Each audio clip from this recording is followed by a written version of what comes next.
Hello everyone, my name is Rafael Wampfler and I'm a postdoctoral researcher at the Computer Graphics Lab of ETH Zurich. I will present our paper on affective state prediction from smartphone touch and sensor data in the wild. Our novel system predicts affective states during smartphone-based interactions.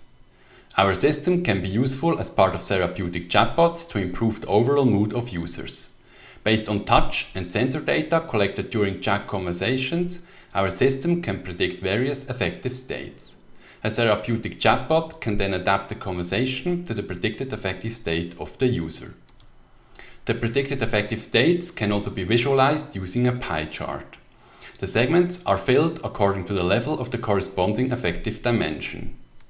This type of visualization can be useful to convey information to others about the user's current affective state, like status messages. Affective states are psychophysiological constructs used to characterize the emotions and moods that arise and are experienced while individuals are engaged with a stimulus. In our work, we are representing an affective state using a three-dimensional model consisting of valence, arousal, and dominance. Valence indicates if a feeling is positive or negative. Arousal describes the intensity of the feeling. And dominance indicates a degree of control over the situation. The contributions of our work are threefold. First, we collected a large-scale dataset of smartphone touch and sensor data from a user study with 82 participants conducted in the wild over 10 weeks. Second, we present a deep convolutional affective state classification model that is trained on two-dimensional keystroke and sensor heat maps. Finally, we assessed our model based on the collected dataset, and we show that we can accurately predict affective states from inertial sensor data alone. We conducted an experiment in the wild to collect a large-scale dataset of smartphone touch and sensor data. 82 participants used our Android application on their smartphones for 10 weeks.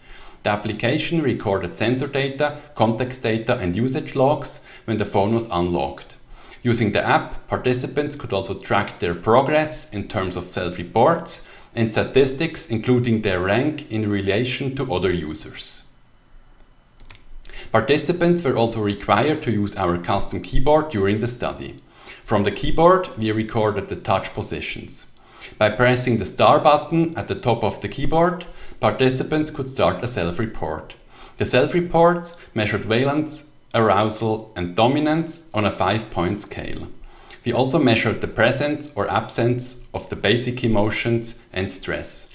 In total, we collected over 30,000 self-reports. Our model consists of 3 blocks. First, as input to our model, we used heat maps created from keystroke and sensor data. Second, we trained a convolutional neural network on the heat maps to automatically extract meaningful features from the heat maps. Third, for the classification of the affective states, we used the features learned by the convolutional neural network as input to fully connected layers. To generate two-dimensional heat maps, we aggregated typing characteristics covering all bigrams of 38 keys. We encoded all possible bigrams in a 38 × 38 heat map. The first and second keystrokes in a bigram are encoded in the row and column respectively.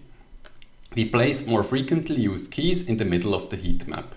For example, the typing speed between the first 2 characters of the quote, that is L and I, are encoded in the L row and I column. In this way, the heat map is built up for all consecutive bigrams. We averaged all the values for each cell in the heat map. In addition, we standardized the heat maps based on the mean heat map during a baseline typing period. In the heat maps, we encoded 3 typing metrics. The first type measures the time of moving from one key to the next key. The second type measures the time of moving between keys as well as the hold time of the first keystroke. The third type considers the time of moving between keys and the hold time of the first and second keystroke. We extracted these 3 types of heat maps using a window of 80 keystrokes. For creating the sensor heat maps, we considered the gyroscope and linear acceleration measurements of smartphones. We encoded the 3-axis combinations into 3 heat maps. Using a window of 30 seconds, we binned the absolute sensor values into logarithmically spaced bins and counted the number of values in each bin. Again, we standardized all heat maps based on the mean heat map during a baseline period. We assessed our model by training on 81 participants and testing on 1 left-out participant. We have repeated this for all 82 participants. Using the combination of keystroke and sensor heat maps, our model can accurately predict 3 levels of valence, arousal and dominance with an AUC of up to 0.85. For predicting valence, the keystroke heat maps outperformed the sensor heat maps. On the other hand, for predicting arousal, sensor heat maps performed best. For dominance, the keystroke and sensor heat maps performed comparably. Our model is also able to predict stress and the basic emotions anger, happiness, disgust, sadness, surprise and fear with high accuracy. We have also assessed our model on heat maps extracted on larger windows ranging from 2 minutes to 30 minutes. For a window size of 5 minutes, peak performance is reached. The performance decreases with larger window sizes. Performance can be further improved by fine-tuning the network per user. Peak performance is reached when we fine-tune the network on the first 40 to 60 self-reports per user and test on the remaining self-reports.